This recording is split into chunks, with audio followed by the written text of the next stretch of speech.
Angin sore berhembus tenang di perumahan elit itu, tapi ketenangan itu langsung pecah ketika seorang pemulung lusuh berhenti di depan kursi roda seorang wanita cantik yang hidupnya telah hancur.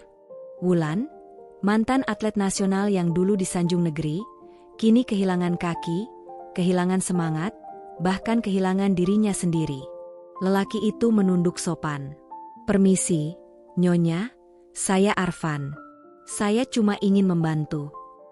Wulan menoleh, tertawa dingin. "Kamu mau menyembuhkan aku?" Dokter terbaik saja menyerah. Tapi Arfan tetap membungkuk hormat. "Saya tidak janji apa-apa, tapi dengan izin Tuhan, saya ingin mencoba." Dan disitulah Wulan mengangkat dagunya dengan sombong, memberi tantangan yang nyaris mustahil. "Kalau kamu bisa membuat kakiku bergerak 1 sentimeter saja, seluruh kekayaanku untukmu. Dan aku akan menikah denganmu." Suster Rani terdiam. Wulan menunggu Arfan mundur. Tapi lelaki lusuh itu justru mengangkat wajah dan berkata 3 kata yang mengubah takdir mereka selamanya. "Saya terima, Nyonya." Dan pada detik itu juga, hidup Wulan dan Arfan tak akan pernah sama lagi. Apa yang terjadi saat Arfan menyentuh kaki Wulan untuk pertama kalinya? Jawabannya, bikin bulu kuduk berdiri. Angin sore menyapu pelan kawasan perumahan elit itu, menggoyangkan dedaunan yang tertata rapi dan merambat di atas rumput yang seolah dipangkas dengan penggaris. Di tengah kemewahan yang sunyi itu, seorang perawat bernama Suster Rani perlahan mendorong sebuah kursi roda. Di atasnya duduk seorang wanita muda dengan wajah yang menawan, wajah yang dulu bersinar, namun kini menyimpan luka yang tak bisa dijangkau oleh mata manusia. Wanita itu adalah Wulan, 28 tahun, mantan atlet nasional. Dulu ia adalah kebanggaan negeri, penuh prestasi, penuh tawa, dan dipenuhi cahaya yang tak pernah padam. Kini semua kenangan itu terasa jauh. Kedua kakinya terkulai lemah di atas kursi roda berlapis bludru mahal. Saraf-sarafnya mati sejak kecelakaan 2 tahun silam. Dokter-dokter terbaik menyerah, dan pada akhirnya, Wulan pun menyerah pada hidupnya sendiri. "Bu Wulan, pelan-pelan ya. Udara sore enak nih," ucap Suster Rani, berusaha terdengar ceria. Wulan hanya mengangguk kecil, matanya kosong. Sudah lama ia lupa rasanya menjadi manusia normal. Bahkan tertawa pun kini terasa seperti luka yang tak pernah benar-benar sembuh. Namun, hari itu, sesuatu yang tidak pernah ia bayangkan sedang berjalan menuju dirinya. Dari kejauhan, seorang lelaki muncul. Bajunya lusuh, celananya memudar, rambut kusut, dan sandal jepitnya nyaris putus.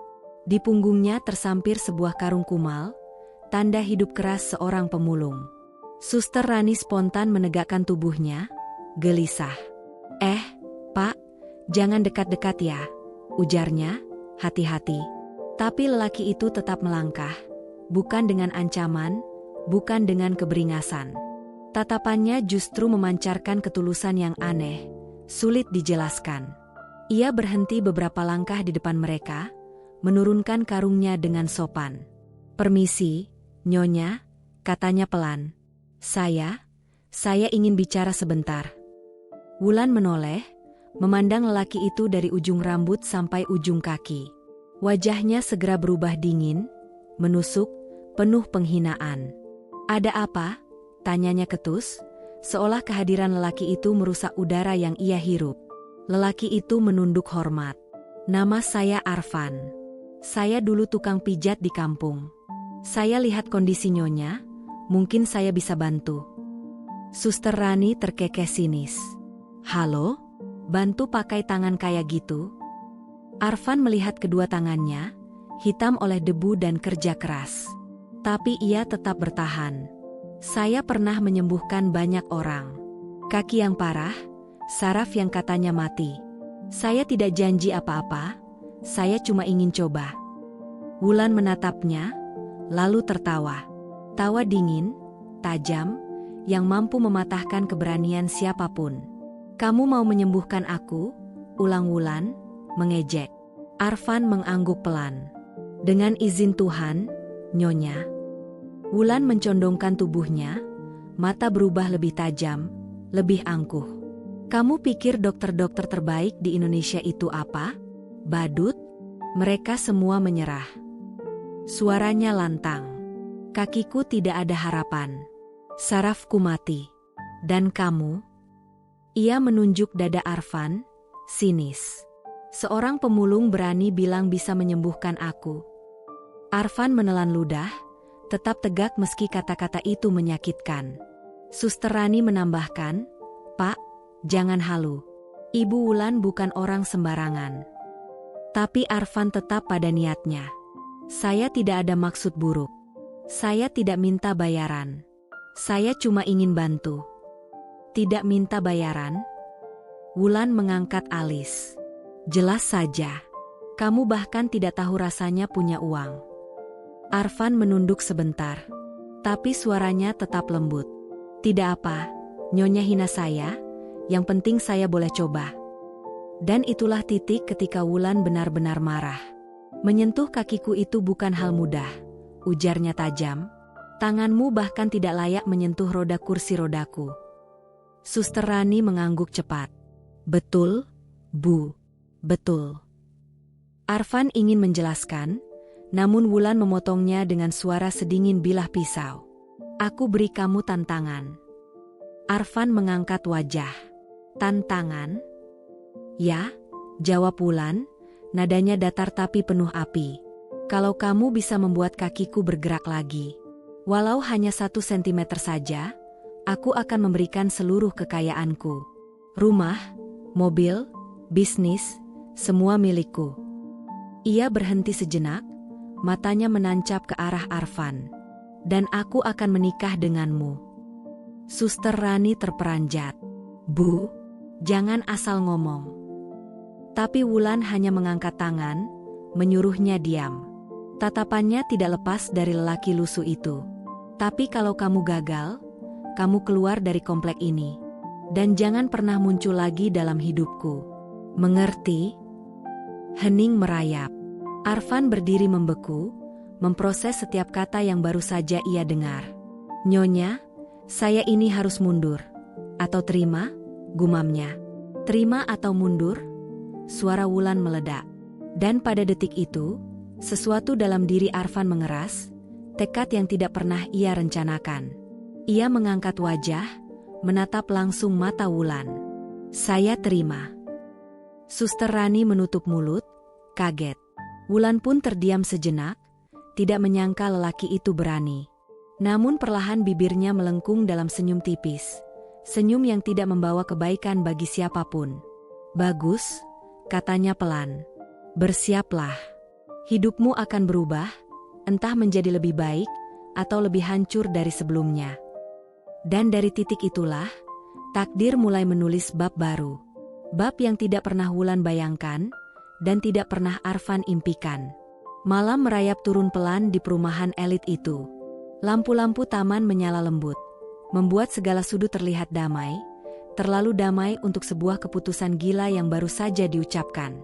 Arfan masih berdiri mematung di halaman rumah mewah itu, tepat di depan pintu besar yang kini tertutup rapat. Jemarinya bergetar, bukan karena takut, melainkan karena tekad yang tiba-tiba terasa begitu berat menekan dadanya. Di beberapa langkah di belakangnya, Suster Rani berdiri dengan tangan bertolak pinggang. Wajahnya penuh cibiran, dan ia sama sekali tidak berusaha menutupinya. "Pak, saya nggak ngerti apa yang ada di pikiran Bapak," katanya ketus. "Tapi mudah-mudahan Bapak sadar, Bu Wulan itu stres. Dia cuma terpancing emosi. Jangan berharap beneran apa-apa." Arfan menoleh pelan, suaranya tetap tenang walau lirih. "Saya tidak berharap apa-apa, Sus. Saya cuma mau bantu." Rani mendengus keras. "Bantu? Pak, ini kaki manusia. Dokter spesialis aja angkat tangan. Bukan mesin cuci yang tinggal dibetulin." Ia melangkah mendekat, memandang Arfan dari ujung rambut sampai sandal jepitnya yang hampir putus. "Tolong ya, jangan bikin masalah. Jangan kasih dia harapan aneh-aneh." Arfan tak menjawab. Ia hanya meraih karung lusuhnya, menggendongnya kembali, lalu memandang rumah itu sekali lagi. Ada perasaan aneh merambat dalam dadanya. takut, nekat, namun juga keyakinan yang sulit dijelaskan. Seolah ada yang menuntun langkahnya. Keesokan paginya, rumah besar itu masih sunyi ketika pintu depan terbuka. Suster Rani mendorong Wulan keluar. Wajah sang mantan atlet itu begitu dingin, seperti malam yang kehabisan cahaya. Begitu melihat Arfan berdiri di tepi teras, rahang Wulan mengeras. "Kamu datang," ucapnya datar. Arfan menunduk hormat. "Saya datang, Nyonya. Sesuai kesepakatan." Alis Wulan terangkat, masih sulit percaya lelaki lusuh itu benar-benar kembali. "Baik, tapi dengar baik-baik." Suaranya tenang, tapi tajam. "Aku tidak ingin kamu menyentuhku kalau tidak perlu. Jangan menyentuh tubuhku sembarangan. Dan kalau aku bilang berhenti, kamu berhenti." Arfan mengangguk. "Saya mengerti." Rani melipat tangan di belakang, siap memaki kapan saja. "Kalau begitu, mari mulai." Wulan menghela napas dingin. "Aku ingin lihat sejauh mana kebohonganmu." Mereka memasuki ruang terapi, ruangan luas dengan jendela tinggi dan alat-alat medis mahal yang bahkan belum pernah Arfan lihat seumur hidup. Cahaya pagi menembus tirai tipis, memperlihatkan debu-debu kecil yang melayang seperti serpihan harapan yang rapuh. Wulan duduk di kursi terapi. Kakinya terkulai seperti dua ranting kering. Ia menantang Arfan dengan tatapan dingin. "Ayo, buktikan." Arfan mendekat dan berlutut. Tangan kasarnya sedikit bergetar ketika hendak menyentuh kaki Wulan. "Stop!" Suara itu memotong udara. Arfan mengangkat wajah. Wulan menatapnya sangat lama, tajam, mencari, menilai. "Kalau tanganmu kotor, cuci. Di sana." Arfan berdiri dan mencuci tangannya berkali-kali, gerakannya pelan seperti sedang membuang semua keraguan. Setelah selesai, ia kembali berlutut. "Kali ini jangan salah." Arfan menunduk. "Izin mulai." Saat jemarinya menyentuh kaki Wulan, perempuan itu terlonjak kecil. Bukan karena sakit, melainkan karena rasa asing. Sudah lama ia tidak merasakan sentuhan manusia yang tulus, yang tidak dingin atau kaku seperti pemeriksaan dokter. Arfan memijit perlahan. Jemarinya bekerja lembut, mengikuti titik-titik saraf yang diajarkan gurunya dulu di kampung. Gerakannya tenang, seperti berusaha membangunkan sesuatu dari tidur panjang. Wulan menatap ke bawah. Emosi campur aduk bergemuruh di dalam dirinya. Ketidaknyamanan, kemarahan, ketakutan, dan dari semua itu, ada secuil harapan kecil yang ingin ia hancurkan sebelum tumbuh. Rani mendesis sinis, berbisik, "Bu, mau saya panggil satpam? Ini udah nggak masuk akal." Tapi Wulan mengangkat tangan. "SSS, biarkan. Aku ingin lihat sampai mana kebodohannya." Arfan menekan satu titik di pergelangan kaki. Wulan tersentak kecil. Suara itu meletup, bukan karena sakit, tapi karena sensasi asing. Seperti ada setitik aliran listrik kecil menyusup ke saraf yang sudah lama mati. "Nyonya, ada rasa?" tanya Arfan cepat. Wulan memalingkan wajah. "Tidak ada. Lanjut saja." Namun Arfan tahu ia berbohong. Rani pun melihat perubahan kecil di wajah Wulan dan mulai panik. "Bu, tadi." "Rani." Bentakan Wulan membuat ruangan sunyi. Beberapa menit berlalu. Arfan mengusap betis Wulan dengan teknik tertentu. Lalu sesuatu terjadi, sangat kecil, hampir tak terlihat. Jari kaki Wulan bergerak. Hanya sekian milimeter, tapi itu cukup untuk menghentikan waktu. Rani menutup mulutnya.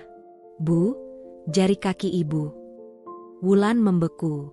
Matanya melebar. Bibirnya gemetar. Tapi detik berikutnya ia mengusir semua itu.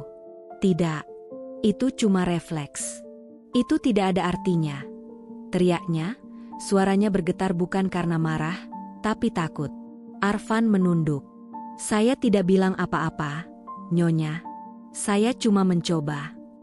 Wulan menggenggam kursi begitu kuat sampai buku jarinya memutih. Ada sesuatu dalam dirinya yang runtuh, atau mungkin baru saja bangun.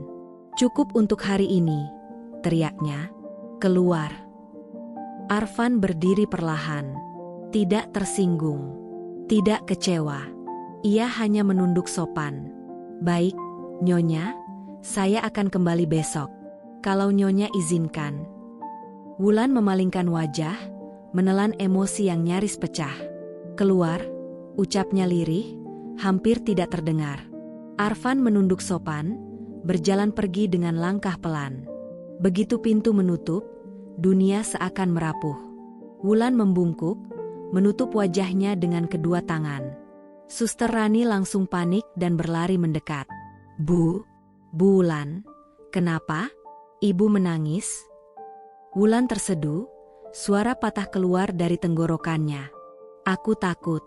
Rani, aku takut apa yang tadi terjadi itu nyata. Aku takut. Di luar pintu, langkah Arfan terhenti. Ia mendengar tangisan itu. Ia menutup mata sebentar dan berbisik kepada dirinya sendiri, besok, saya harus lebih kuat. Tak ada yang tahu, tapi sore itu, harapan yang sudah Wulan kubur 2 tahun lamanya, menyala kembali, meski ia berusaha sekuat tenaga mematikannya. Sore berubah kelam begitu hujan turun deras, memukul halaman rumah Wulan yang luas bagai tak ada habisnya. Rintiknya menempel di kaca jendela, mengiringi ketegangan yang sudah menggantung sejak tantangan itu terucap. Di ruang keluarga, Wulan duduk di kursi rodanya, memandang keluar jendela. Tangan mungilnya mengepal erat di pangkuan. Suster Rani berdiri di belakangnya, gelisah setengah mati. Bu, apa ibu yakin mau lanjutkan semua ini? Suara Rani bergetar. Dia masih menunggu di teras. Basah kuyup. Wulan tak mengalihkan pandangan. Biarkan. Kalau dia benar-benar yakin bisa menyembuhkanku, sedikit hujan tidak akan membuatnya mundur.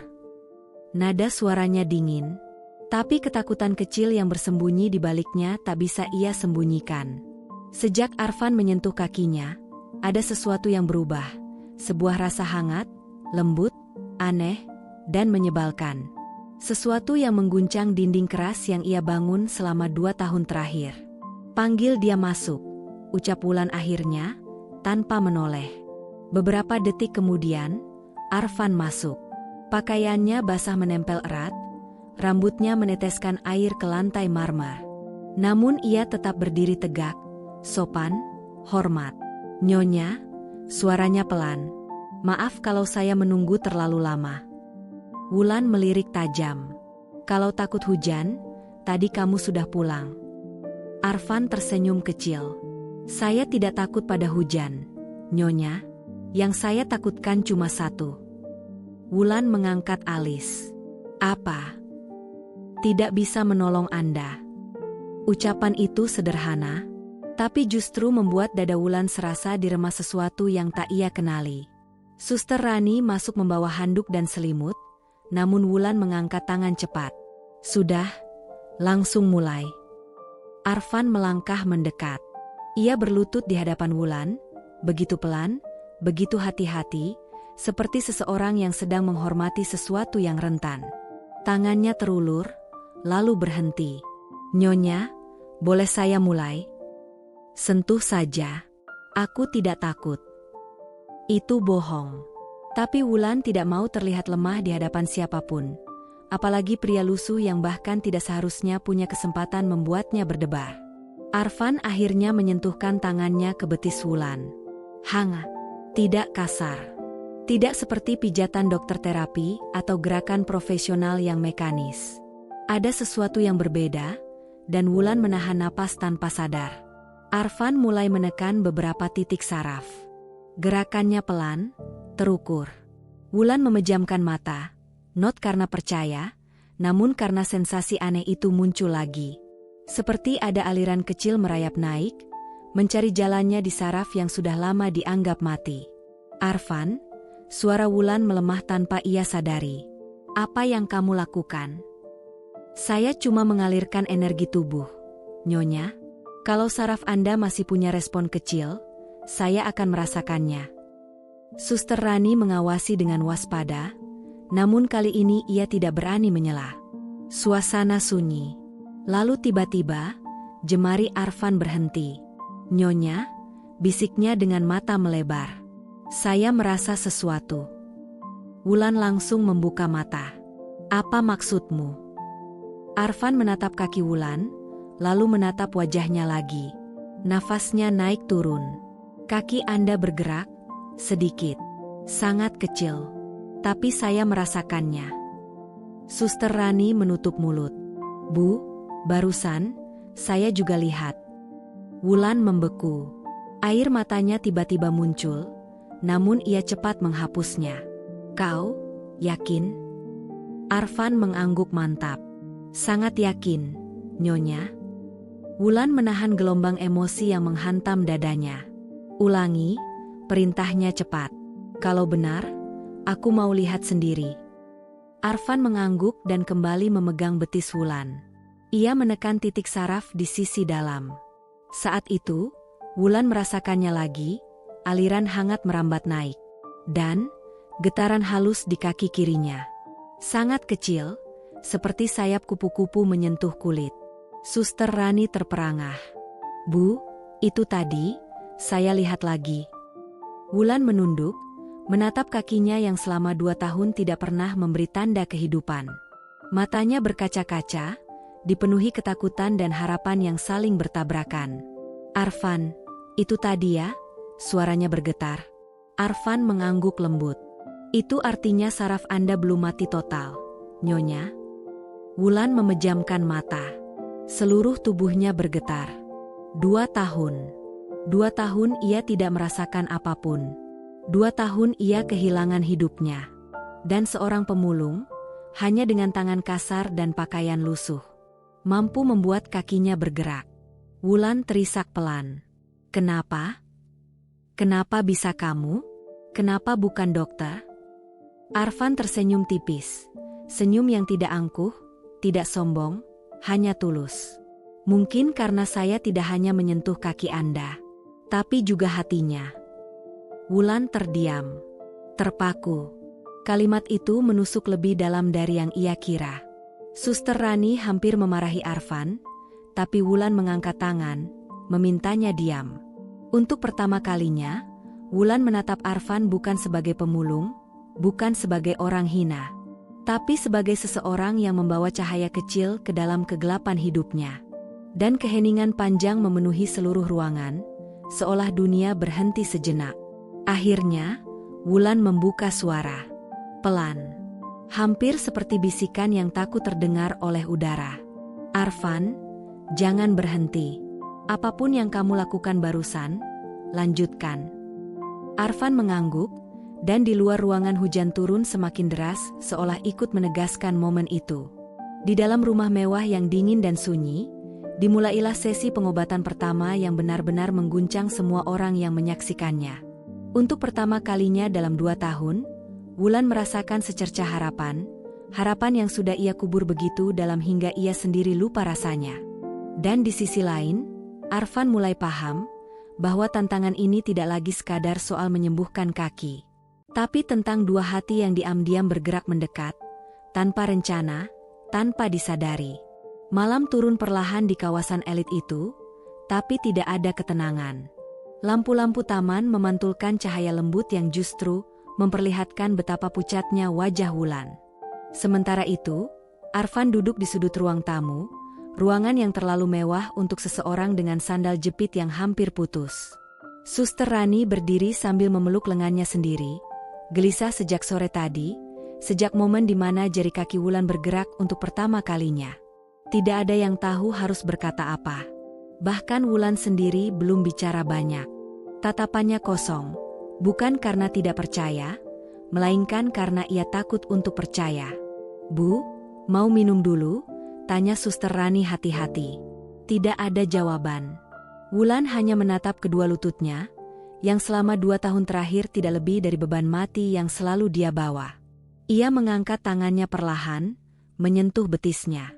Dulu sentuhan itu tidak berarti apa-apa. Kali ini, ada rasa aneh seperti tubuhnya bertanya sendiri, benarkah itu tadi terjadi? Arfan memecah keheningan. Saya tidak bermaksud membuat Nyonya takut. Wulan langsung menoleh cepat. Ada sesuatu di matanya, campuran bingung, marah, dan harapan yang ia benci setengah mati. "Diam," ujarnya dingin. Suaranya rapuh namun tetap tajam. "Aku tidak minta kamu bicara." Arfan menunduk, tapi ia tidak bergerak mundur. Wulan menghela napas berat. "Tadi itu, apa yang kamu lakukan?" Arfan menatap kedua tangannya. Tangan yang selama ini dianggap hina, tapi hari ini, tangan yang membuat Wulan merasa sesuatu yang sudah lama mati. "Saya hanya membangunkan saraf yang masih tidur, Bu. Tidak semuanya mati. Beberapa terjepit, beberapa kehilangan sinyal. Saya hanya coba buka jalurnya." Wulan mengetuk-ngetuk kursi rodanya, gelisah. "Jangan omong kosong. Semua dokter bilang sarafku mati total." Arfan tidak membantah keras, hanya menatap lembut. "Mungkin memang ada bagian yang mati, Bu. Tapi bukan semuanya." Ia menunjuk kaki Wulan pelan. Kaki nyonya kadang dingin, kadang panas. Warnanya berubah kalau cuaca berubah. Kalau semua saraf mati, itu tidak akan terjadi. Wulan menegang. Ia tahu itu benar. Ia hanya tidak pernah berani bertanya kenapa. Suster Rani ikut terkejut. "Bu, memang benar. Kalau dingin, kaki ibu cepat kebiruan. Dari dulu begitu." "Diam, Rani." Nada Wulan mencoba tegas. Tapi ada retakan kecil. Retakan yang tidak pernah muncul selama 2 tahun. Arfan kembali bicara, lebih lembut. "Saya tidak janji apa-apa. Tapi saya tidak bohong, Bu. Ada bagian dari kaki nyonya yang belum menyerah." Wajah Wulan perlahan berubah. Seolah tembok yang ia bangun bertahun-tahun mulai retak. Dadanya sesak. Tenggorokannya panas. "Kenapa kamu lakukan ini?" bisiknya. "Kenapa kamu peduli? Kamu bahkan tidak kenal aku." Arfan diam beberapa detik. Lalu ia mengangkat wajah. "Karena saya tahu rasanya kehilangan harapan, Bu," ujarnya lirih. "Kakak saya dulu lumpuh setahun. Semua bilang dia tidak akan pernah jalan lagi. Saya pijat setiap hari, tanpa tahu apakah saya salah atau benar. Dan waktu dia berdiri lagi." Arfan menelan ludah. Dunia rasanya berubah. Wulan menatapnya lama. Untuk pertama kali ia melihat sesuatu pada Arfan, bukan karung lusuhnya, bukan bau hujan di pakaiannya, tapi ketulusan yang tidak pernah ia dapatkan dari siapapun. Ia menunduk, berbisik hampir tak terdengar. "Aku takut." Arfan mengerutkan kening. "Takut apa, Bu?" Wulan memejamkan mata. Bahunya bergetar pelan. Takut berharap, dan jatuh lagi. Ruangan seketika menjadi sunyi. Suster Rani hanya bisa menutup mulut, menahan air mata yang menumpuk. Arfan mendekat perlahan. Ia berlutut, namun tetap menjaga jarak penuh hormat. "Nyonya boleh benci saya," katanya tenang. "Boleh hina saya, tapi tolong, jangan pernah benci diri sendiri karena ingin sembuh." Wulan membuka matanya. Air mata jatuh perlahan, seperti hujan pertama setelah kemarau panjang. Ia buru-buru menghapusnya. Tapi Arfan sudah melihat segalanya.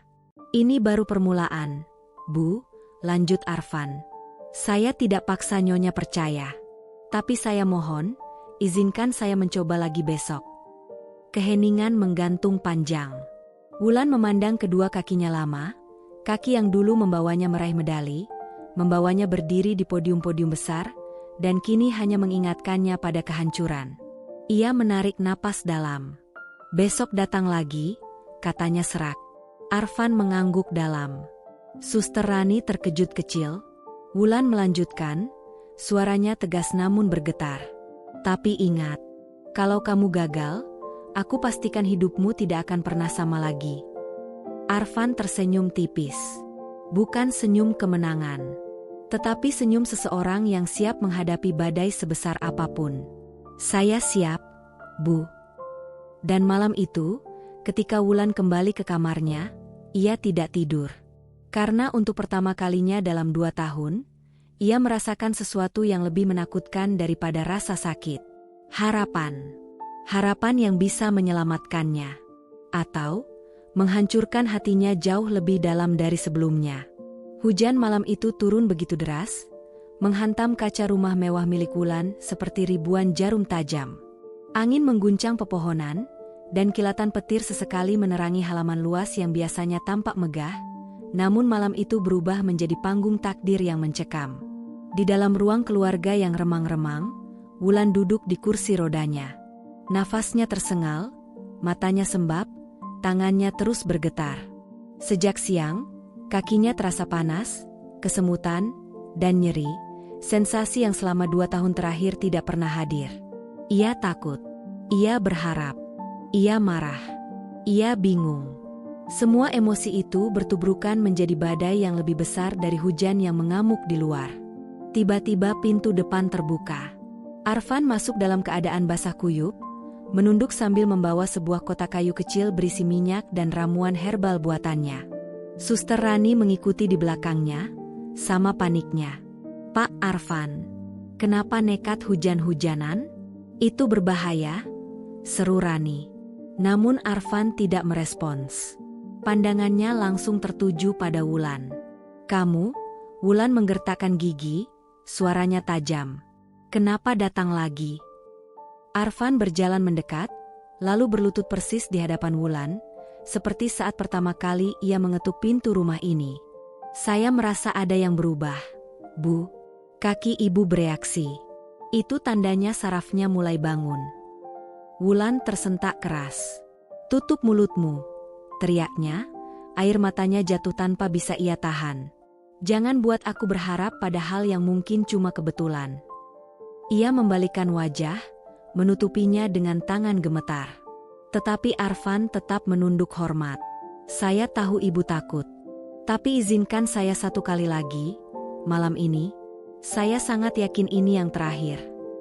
Suster Rani menelan ludah, suaranya bergetar. "Bu, sepertinya memang ada perubahan." Wulan menggeleng cepat, panik. Tidak. Kalau aku percaya lalu gagal, aku tidak akan sanggup hidup lagi. Jangan buat aku jatuh lebih dalam." Hening panjang menggantung. Arfan mendekat selangkah. Suaranya sangat lembut, lebih lembut dari hari sebelumnya. "Wulan," ujarnya hati-hati. "Saya bukan dokter. Saya tidak punya gelar. Saya bukan siapa-siapa. Tapi saya tidak pernah punya niat menyakiti ibu. Saya hanya ingin ibu berdiri lagi. Saya ingin ibu hidup lagi." Kata-kata itu membuat Wulan terpaku. Sejak kecelakaan, tidak ada yang berbicara padanya seperti itu. Tidak ada yang melihat dirinya, selain cacatnya. Arfan menatap dalam. "Kalau ibu mau, izinkan saya menyentuh kaki ibu sekali lagi." Wulan menggigit bibir, hatinya berperang hebat. Takut, ingin, takut lagi. Akhirnya, ia mengangguk sangat pelan. Hanya sedikit, namun cukup untuk membuat Arfan mulai bekerja. Arfan membuka kotak kayu kecil, mengambil minyak herbal buatan tangan. Ia menghangatkannya dengan telapak tangan, lalu mulai memijat lembut dari lutut hingga ujung kaki Wulan. Di luar, hujan makin ganas. Seolah alam ikut menahan napas. Wulan memegang sandaran kursi roda erat-erat. Wajahnya menegang. Setiap sentuhan Arfan terasa jauh lebih hidup dari sebelumnya. Lebih panas, lebih nyata, menusuk ke dalam saraf yang selama 2 tahun membeku. "Arfan," suara Wulan bergetar. "Kakiku panas, seperti tersengat listrik." Arfan tersenyum tipis. "Bagus, Bu. Biarkan. Jangan lawan." Tiba-tiba, brak, petir menyambar tidak jauh dari rumah, membuat seluruh ruangan berguncang. Wulan tersentak, tubuhnya bergerak spontan, dan jari kaki itu bergerak 1 sentimeter. Lalu 2. Lalu seluruh kakinya bergetar hebat. Suster Rani menjerit. "Bu, kaki ibu. Astaga, Bu." Wulan membeku. Matanya melebar. Napasnya tercekat. Ia menatap kakinya yang selama 2 tahun mati, kini bergerak, hidup, kuat. Aku bisa, bisiknya terputus-putus. Arfan, aku bisa, kakiku bergerak. Tangis pecah. Bukan 1-2 tetes, tapi deras. Tangis yang membawa keluar seluruh luka 2 tahun terakhir. Tangis kebangkitan Wulan. Arfan menunduk, suaranya bergetar. Alhamdulillah, terima kasih, Tuhan. Tanpa pikir panjang, Wulan jatuh dari kursi roda dan langsung memeluk Arfan dengan kekuatan yang bahkan ia sendiri kaget bisa ia keluarkan. Arfan, kamu kembalikan hidupku. Ia menangis di bahu Arfan. Maafkan aku hina kamu, rendahkan kamu, injak harga dirimu. Ia terseduh semakin keras. Aku jahat, egois, buta, tapi kamu tetap menyembuhkanku. Arfan memegang pundaknya, menatap mata Wulan yang kini basah penuh rasa syukur. Saya tidak menyembuhkan apa-apa, Bu. Tuhan yang menyembuhkan. Saya cuma perantara. Suster Rani berdiri terpaku di samping, menangis sambil menutup mulut. Ia tidak percaya apa yang ia saksikan. Wulan mengusap air matanya. Wajahnya masih basah, tapi ada cahaya baru di sana. Ia menarik napas panjang. Arfan. Nadanya pelan, namun mantap. Ingat tantanganku. Arfan terpaku. Kalau kakiku bergerak. Wulan menatapnya tanpa berkedip. Aku akan memberikan seluruh kekayaanku. Ia berhenti sebentar. Dadanya naik turun. Dan menikah denganmu. Arfan terdiam. Lama. Sangat lama. Hujan terus mengguyur dunia luar, menutup malam dengan suara yang dalam dan penuh makna. Di tengah ketegangan itu, Arfan akhirnya membuka suara. Pelan, tulus, dan begitu jujur hingga udara seolah berhenti bergerak. Wulan, saya tidak butuh kekayaan ibu. Dan saya juga tidak ingin ibu menikahi saya karena sebuah janji. Ia menatap Wulan dengan kelembutan yang tak pernah ia terima dari siapapun selama hidupnya. Kalau suatu hari ibu memilih saya ingin itu karena cinta, bukan karena balas budi. Kalimat itu membuat Wulan menutup mulutnya, menahan isak yang paling dalam, paling menyakitkan, namun juga paling membebaskan. Lelaki yang selama ini ia hina, ia rendahkan, ia anggap tidak berharga, justru menunjukkan martabat yang bahkan tidak dimiliki pria-pria kaya yang pernah mengelilinginya. Tanpa berpikir, Wulan memeluk Arfan lagi. Lebih erat. Lebih jujur. Pelukannya bukan lagi pelukan seseorang yang rapuh, tapi pelukan seseorang yang akhirnya menemukan tempat berlabuh. Aku memilihmu, bisiknya lirih. Tanpa syarat. Tanpa tantangan. Hanya memilihmu. Arfan memejamkan mata. Pelukan itu seperti menjahit 2 takdir yang sebelumnya berjalan di dunia yang sama sekali berbeda. 2 hidup yang tidak pernah direncanakan untuk bertemu, kini menyatu seolah mereka memang ditakdirkan begitu sejak awal. Di luar, hujan perlahan mereda. Seolah langit pun memberi restu atas keputusan yang baru saja mengubah hidup 2 manusia itu selamanya.